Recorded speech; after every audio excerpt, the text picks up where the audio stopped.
عمرو بن الکلثوم کے حالات اور شاعری کا مختصر جائزہ ہے اس میں اس کی پیدائش اور حالات زندگی کہ عمرو بن کلثوم بن مالک تغلبی نے جزیرہ فرات میں قبیلہ بنی تغلب کے معزز و باحسب لوگوں میں پرورش پائی۔ جوان ہونے پر وہ بڑے لوگوں کی طرح خوددار، غیور، بہادر اور فصیح و خوش گفتار ہو گیا۔ 15 برس کا بھی نہ ہونے پایا تھا کہ اپنی قوم میں معزز اور قبیلے کا سردار بن گیا۔ بسوس کی وجہ سے بنو بکر اور تغلب کے 2 خاندانوں کے درمیان لڑائی ہوتی تھی۔ ان لڑائیوں میں یہی روح رواں تھا، مثلا اس کا صف اول کا جو سپہ سالار تھا، جس نے پوری جان بازی سے ان لڑائیوں میں کارہائے نمایاں انجام دیے۔ بالآخر دونوں قبیلوں نے متفقہ طور پر آل منظر کے شاہان ہیرا میں سے ایک بادشاہ عمر بن ہند کے ہاتھ پر صلح کر لی۔ یہ عمر بن ہند وہی بادشاہ ہے جس نے طرافۃ بن العبد کو قتل کروایا تھا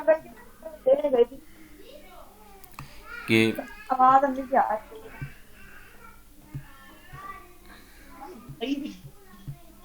میں نے کہا تو بات کر رہے تھے کہ یہ عمر بن ہند جو ہے یہ وہی ہے جس نے طرافۃ بن العبد کو قتل کروایا تھا۔ تو اس کے ہاتھ پر دونوں خاندان بنو بکر اور بنو تغلب، حارث بن حلیزہ جو ہے وہ بنو بکر کا تھا اور تغلب جو عمر بن کلثوم بنو تغلب میں سے تھا۔ تو عمر بن ہند جو ہیرا کی شاہان ہیرا، یہ ایک ریاست تھی عراق کی سائڈ پہ، تو وہاں کا یہ بادشاہ تھا عمر بن ہند۔ تو اس کے ہاتھ پر ان دونوں نے قبائل نے بنو بکر اور تغلب نے صلح کی تھی اور عمر بن ہند نے ہی قتل کروایا تھا اسے طرافۃ بن العبد کو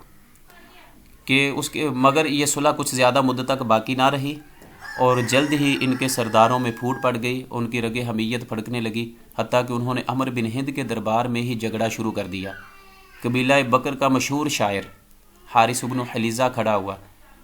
اس کا جو تعلق ہے نا، حارث بن حلیزہ صاحب معلقہ ہے یہ بھی، اور یہ بنو بکر سے اس کا تعلق تھا، اور اپنا شہرۂ آفاق معلقہ جو ہے معلقہ وہ پڑھ کر سنایا،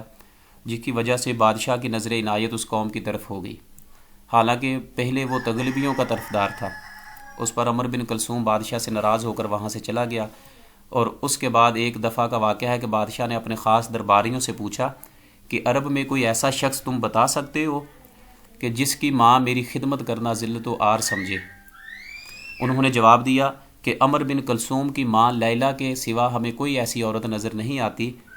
اس کے لیے کہ اس کا باپ محلحل بن ربیعہ ہے، چچا کلیب وائل ہے، شوہر کلثوم بن عتاب عرب کا جوان مرد شہ سوار ہے، اور اس کا بیٹا عمر بن کلثوم اپنی قوم کا مایہ ناز سردار ہے۔ بادشاہ نے جب عمر بن ہند نے یہ پوچھا کہ میری والدہ کی خدمت سے کون انکار کرے گی، تو انہوں نے بتا دیا ہے کہ یہ جو ہے نا عمر بن کلثوم کی والدہ لیلا، اور یہ اس کی والدہ ہے، اور محلحل بن ربیعہ یہ خود سردار تھا عربوں کا، اپنے قبیلے کا سردار تھا محلحل بن ربیعہ، اور اس کا جو چچا تھا کلیب وائل یہ بھی سردار تھے۔ تو اس نے کہا کہ عمر بن کلثوم کی والدہ جو ہے نا وہ تمہاری والدہ کی خدمت نہیں کرے گی۔ تو اس پر عمر بن ہند نے عمر بن کلثوم کو بلوایا اور یہ کہلا بھیجا کہ میری ماں سے اپنی ماں کی ملاقات کرواؤ۔ چنانچہ عمر بن کلثوم بنی تغلب کے معزز جماعت کے ساتھ اپنی ماں کو لے کر جزیرہ سے عمر بن ہند کی ملاقات کے لیے پہنچا، جو اس کی ریاست تھی ہیرا میں۔ بادشاہ نے فرات و ہیرا کے درمیان شامیانے تنوائے، اپنی حکومت کے امراء اور رؤساء کو بھی بلوایا، اور وہ سب وہاں جمع ہو گئے۔ ادھر عمر بن ہند نے اپنی ماں کو سمجھا دیا تھا کہ آپ لیلا بنت محلحل سے کوئی کام کرنے کے لیے کہنا۔ جب لیلا نے شامیانے میں جا کر اطمینان سے ایک جگہ بیٹھ گئی تو بادشاہ کی ماں نے اسے کہا وہ سینی مجھے اٹھا کر لا دو۔ سینی کہتے ہیں اصل میں ٹرے کو کہتے ہیں، یہ فارسی لفظ ہے سینی۔ تو یہ تو اس میں سینی کہتے ہیں اصل میں ٹرے کو، سینیتن کہتے ہیں، اور اس کی جمع آتی ہے سوانی، سواد کے ساتھ۔ ایک تو ہوتا ہے نا سینی یا چائنی کو کہتے ہیں سواد کی کسرہ کے ساتھ، یہ سینی ہے، یہ اس کو ٹرے کو کہتے ہیں۔ تو اس کی والدہ نے کہا کہ میرے لیے یہ سینی جو ٹرے لے کے آؤ۔ تو لیلا نے عزت و وقار برقرار رکھتے ہوئے کہا کہ جسے کوئی کام ہو وہ اپنا کام خود کر لے۔ مثلا کہ عمر بن کلثوم کی والدہ نے کہا لیلا نے کہ جسے کوئی کام ہے وہ خود کر لے، اس نے اس کو اگنور کیا، اس کی رسپیکٹ نہیں کی عمر بن ہند کی والدہ کی، بادشاہ کی۔ جب بادشاہ کی ماں نے زیادہ اصرار کیا تو لیلا چلائی، ہائے میری ذلت، واہ امرا، اس نے کہا کہ عمر کو اپنے بیٹے کو آواز دی۔ یہ آواز اس کے بیٹے نے سن لی اور وہ برا فروختہ ہو کر اٹھا اور عمر بن ہند بادشاہ کو وہیں برے دربار میں قتل کر دیا۔ اب جب اس نے اپنی ماں کی انسلٹ کے بارے میں سنا، یا اس نے اس کو آواز دی کہ میری انسلٹ کی جا رہی ہے اس دربار میں بلا کر بادشاہ کے ہاں، تو اس کے بیٹے نے، عمر بن کلثوم نے، جو صاحب ملکہ ہے، اس نے اسی جگہ بادشاہ کو قتل کر دیا، عمر بن ہند کو۔ پھر فوراً اپنی ماں کو لے کر جزیرہ واپس چلا گیا۔ وہاں پہنچ کر اپنا مشہور قصیدہ کہا۔ اس قصیدے کی ابتدا غزل اور ذکر میں سے کی ہے۔ پھر بادشاہ عمر بن ہند کے ساتھ جو کچھ گزرا اس کا بیان اس میں شامل ہے۔ دیگر ایک بات یہ بھی یاد رکھیے کہ جتنے بھی جو ہم نے معلقات پڑھے ہیں یا دیگر آپ پڑھیں گے، اس میں قصیدے کی جو ابتدا ہے وہ غزل سے یا تشبیب سے شروع ہوتی ہے۔ شاعر جو ہے وہ اپنی محبوبہ کے گھر سے، در و دیوار سے اس قصیدے کا، اپنے معلقہ کا آغاز کرتا ہے۔ لیکن اس کا جو ہے عمر بن کلثوم کا قصیدہ، یہ اس کے برعکس ہے، اس نے شراب سے شروع کیا ہے کہ شراب کے ذریعے جو ہے نا، اس سے پہلے اس کے اوصاف بیان کیے ہیں، پھر یہ دوسری جو صنف ہیں ان کی طرف گیا ہے۔ کہتے ہیں کہ ساتھ ہی اپنی اور اپنی قوم کی عزت اور بڑائی کا فخر یا تذکرہ پیش کیا ہے۔ یہ قصیدہ مجلسوں میں کثرت سے پڑھا جاتا رہا ہے۔ تو یہ قصیدہ جو ہے مجلسوں میں کثرت سے پڑھا گیا، زبان زد عام ہو گیا۔ خاص طور پر خاندان تغلب میں اس قصیدے کو بڑی مقبولیت حاصل ہوئی۔ انہوں نے اسے خوب گایا اور عوام میں پھیلایا۔ باقی اس کے بعد اس کی شاعری کے بارے میں کہ عمر بن کلثوم کی شاعری، کہ عمر بن کلثوم برجستہ گو شاعر تھا۔ اس کا طرز بیان اور مضمون نہایت پاکیزہ و بلند ہوتا ہے۔ یہ کہ کم گو شاعر ہے، اس نے بہت کم شاعری کی ہے۔ اس نے شاعری کی بہت سی صنفوں میں طبع آزمائی نہیں کی، نہ اپنی فطرتی قابلیت کو آزاد چھوڑا، نہ اپنی خداداد طبیعت کے سامنے سر تسلیم خم کیا۔ اس کی شاعری کی کل کائنات، ایک تو اس کا یہی مشہور معلقہ ہے، باقی کچھ دوسرے قطعات ہیں اس کی شاعری کے علاوہ، اس معلقہ کے علاوہ کچھ اور بھی اس کے قطعات شامل ہیں جن کا موضوع معلقہ کے موضوع سے ہٹا ہوا نہیں ہے۔ کہ مثلا اگر اس کے کچھ دوسرے اشعار بھی ہیں تو وہ بھی اس کے معلقہ کے جو اشعار ہیں انہی کے ارد گرد جو ہے وہ گھومتے ہیں، سارا ان کا موضوع جو ہے۔ دیکھیں جی، اس کے کہتا ہے کہ وقال عمر بن الکلثوم یذکر ایام بنی تغلب و یفتخر بہم علی حبی بصحنک فاصبحین ولا تبکی خمور الاندارین۔ علی ہاں کے معنوں میں اور حرف تنبیہ کے طور پر استعمال ہوتا ہے کہ اے محبوبہ بیدار ہو اور اپنے بڑے پیالے سے ہمیں شراب پلا، اور مقام اندرین کی شرابیں ہمیں پلا، اور ان میں سے کوئی شراب بھی جو ہے نا وہ باقی نہ چھوڑ۔ اب جیسے پہلے ہم نے ذکر کیا کہ اس کا جو معلقہ ہے یہ شراب کا وصف شراب سے شروع ہوتا ہے، دیگر قصائد کے علاوہ۔ دیگر قصائد جو ہیں وہ ان کا در و دیوار سے، کسی کے آثار ہیں گھر کے، وہاں سے سٹارٹ ہوتا ہے تشبیہ سے، لیکن اس کا جو ہے وہ شراب سے شروع ہو رہا ہے۔ اعلیٰ حبی، اعلیٰ حرف تنبیہ ہے، حبی حبوب ان سے ہے کہ فعل امر کا صیغہ ہے کہ تو بیدار ہو، بصحنک، صحن کہتے ہیں اصل میں یہ بڑے پیالے کو کہتے ہیں، فاصبحین، اور ہمیں شراب پلا۔ کہ شاعر اپنی محبوبہ سے کہتا ہے کہ اعلیٰ حبی بصحنک فاصبحین، کہ میری محبوبہ کھڑی ہو، بیدار ہو، اور مجھے جو ہے وہ بڑے پیالے میں سے شراب پلا۔ ولا تبکی، اور نہ باقی رکھ، خمور الاندارین، خمور خمر ان کی جمع ہے، اور اندارین یہ ایک مقام ہے، اس جگہ کی شراب مشہور تھی۔ تو کہتا ہے کہ جو اندارین کی شراب ہے نا، اس میں شرابیں ہیں، ان میں سے کوئی شراب جو ہے ذرا برابر بھی وہ باقی نہ رکھ۔ اے میری محبوبہ، علی حبی بصحنک فاصبحین ولا تبکی خمور الاندارین، کہ اے میری محبوبہ بیدار ہو اور بڑے پیالے میں مجھے مقام اندرین کی جو شرابیں ہیں وہ پلا، اور ان میں سے کوئی بھی شراب باقی نہ رکھ۔ اور اس شراب کو اس کے بعد کہتا ہے کہ مشعشعۃ کأن الحس فیہا اذا ما الماء خالطہا سخینہ، مشعشعۃ کأن الحص فیہا اذا ما الماء خالطہا سخینہ، کہتا ہے کہ پانی ملائی ہوئی شراب مجھے پلا کہ جب اس میں گرم پانی ملے تو گویا اس میں زعفران معلوم ہو۔ کہتا ہے کہ وہ شراب پلا کہ جس میں پانی ملایا گیا ہو، اور جب اس شراب میں پانی ملا دیا جائے تو پھر ایسے محسوس ہوتا ہے کہ جیسے اس میں زعفران ملایا گیا ہے۔ تو یہ جو رسم ہے جو ہے نا مثلا اس طرح کی جو عربوں میں پرانی تھی، اب بھی جو لوگ شراب نوشی کرتے ہیں وہ بوتل اس میں یا کوئی اور چیز اس میں ملا کے پیتے ہیں، تو یہ پرانی جو تہذیب یا مثلا مشغلہ ہے لوگوں کا۔ تو مشعشعۃ پانی ملی ہوئی شراب کو کہتے ہیں، کأن الحص، حص اصل میں حسن کہتے ہیں، یہ اس زعفران کو کہتے ہیں۔ کأن الحص، یہ آپ دیکھیں نا کہ تشبیہ دی گئی ہے، کأن کا لفظ جو ہے اس میں مشعشعۃ کأن الحص، کہ پانی ملا شراب، کأن الحص گویا کہ وہ زعفران ہے، فیہا کب کہ اذا ما الماء خالطہا سخینہ، کہ جب اس میں سخین گرم پانی کو کہتے ہیں، گرم چیز کو، گرم ہونا، سخین کہتے ہیں کہ جب اس شراب میں گرم پانی ملایا جائے تو گویا کہ وہ کأن الحص، گویا کہ وہ زعفران معلوم ہوتا ہے کہ اس میں زعفران ملایا گیا ہے۔ شاعر کہتا ہے اپنی محبوبہ سے کہ مجھے وہ شراب پلا جس میں پانی ملایا گیا ہو، گرم پانی، اور گویا کہ وہ ایسے محسوس ہوتا ہے کہ جیسے اس میں زعفران ملایا گیا ہے۔ دو اشعار ہیں اس کے یہ، اور اس کے بعد جو ہے نا جو BA کی بک میں ذکر کیے گئے ہیں وہ یہ دو اشعار ہیں اس کے، تین نیچے۔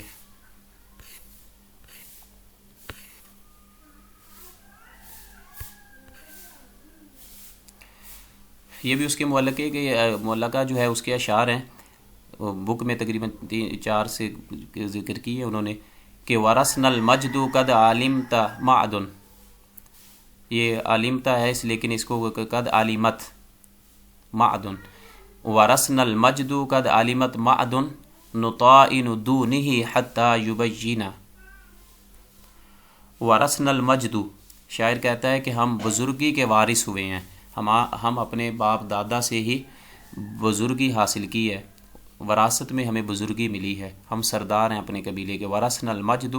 قد علمت معدن، معد قبیلہ جو ہے عرب کا، عربوں کا جو قبیلہ ہے جو عرب ہے، معد کے قبیلے کے، وہ جان لیں کہ ہمیں بزرگی جو ہے وہ وراثت میں ملی ہے، ہم وارث ہیں بزرگی کے، سرداری کے۔ نطائن دونہ حتی یبجنا، نطائن ہم نیزہ بازی کرتے ہیں، دونہ حتی یبجنا، جہاں تک کہ ہے فتح جو ہے وہ واضح ہو جاتی ہے۔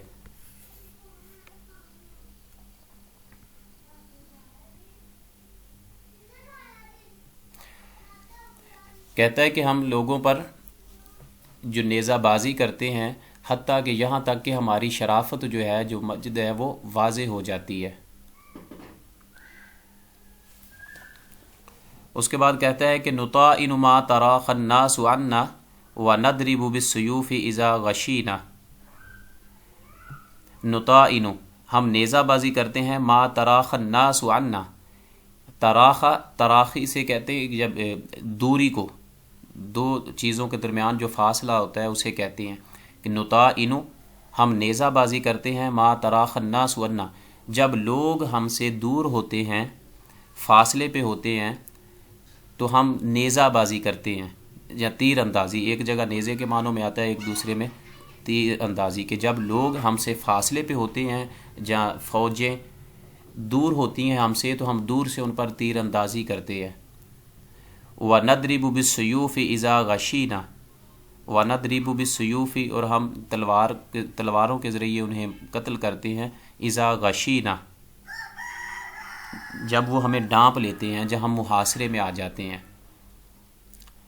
شاعر کہتا ہے کہ جب لوگ ہم سے فاصلے پہ ہوتے ہیں تو ہم تیروں کے ذریعے ان پر حملہ کرتے ہیں، تیروں کی ان پر بارش کرتے ہیں، اور جب ہم محاصرے میں آ جائیں، وہ ہمارے ارد گرد جو ہے وہ محاصرہ کر لیں دشمن، تو پھر ہم تلواروں کے ذریعے جو ہے نا ان کی کھوپڑیاں اڑا دیتے ہیں۔ اس میں بھی اپنا وہ فخریہ ایک مثلا بیان کر رہا ہے کہ ایسے نہ سمجھیں کہ اب دور ہوں گے تو ڈر ہوگا، اگر قریب آ جائیں گے دشمن تو تب بھی ہم ڈر جائیں گے، بلکہ ایسا نہیں ہے۔ جب دشمن ہم سے دور ہوتے ہیں تو نیزوں تلواروں کے ذریعے تیروں کے ذریعے ان پر حملہ کرتے ہیں اور دور سے ان کو ختم کرنے کی کوشش کرتے ہیں، اور اگر ہم محاصرے میں آ جائیں، دشمن زیادہ ہوں، تو پھر بھی ہم ڈرتے نہیں ہیں، بلکہ تلواروں کے ذریعے ان کے سر جو ہے تن سے جدا کر دیتے ہیں۔ تو نطائن ما تراخ الناس عنا وندرب بالسیوف اذا غشینا، یہ اشعار جو ہے نا یہ آسانی کے ساتھ یاد ہو جائیں گے، ان میں سے لاسٹ جو آ رہے ہیں۔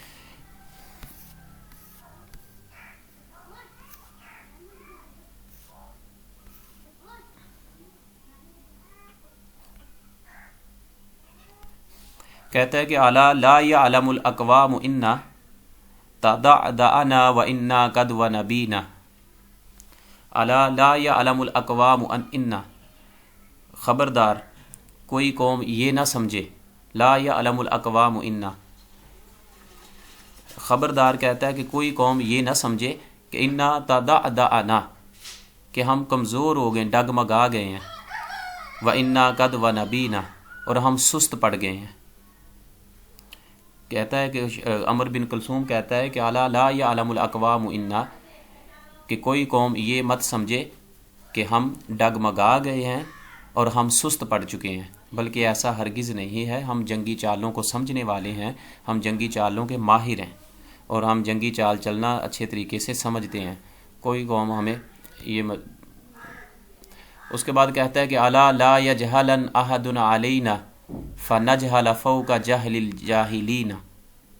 الا خبردار، لا يجهلن احد علينا، کوئی ہم پر جہالت کا مظاہرہ نہ کرے، خبردار کوئی قوم، کوئی قبیلہ ہم پر جہالت کا مظاہرہ نہ کرے، جہالت میں لاشعوری طور پر ہم پہ حملہ نہ کرے۔ فنجهل فوق جهل الجاهلین،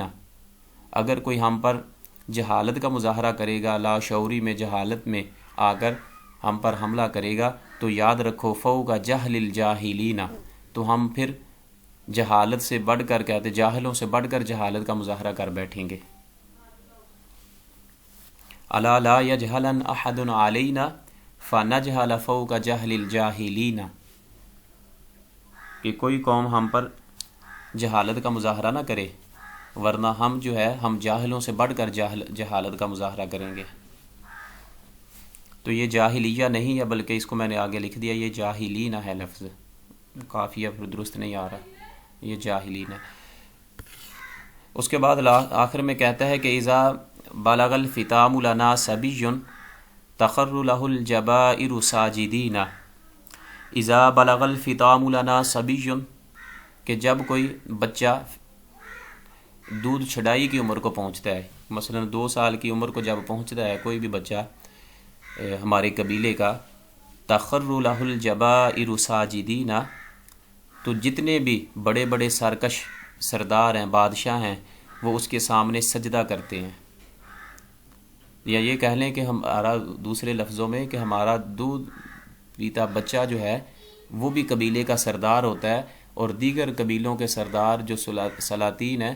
وہ اس بچے کے سامنے سجدہ کرتے ہیں، اس کو سلام کرتے ہیں۔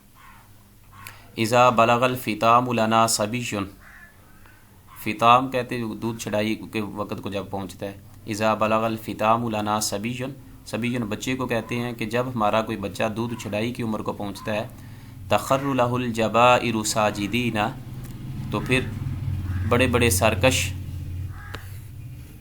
جو ہے وہ اس بچے کے سامنے سجدہ ریز ہوتے ہیں۔ تو اس میں سے کوئی سے بھی 2 اشعار جو ہے نا وہ آپ آسانی کے ساتھ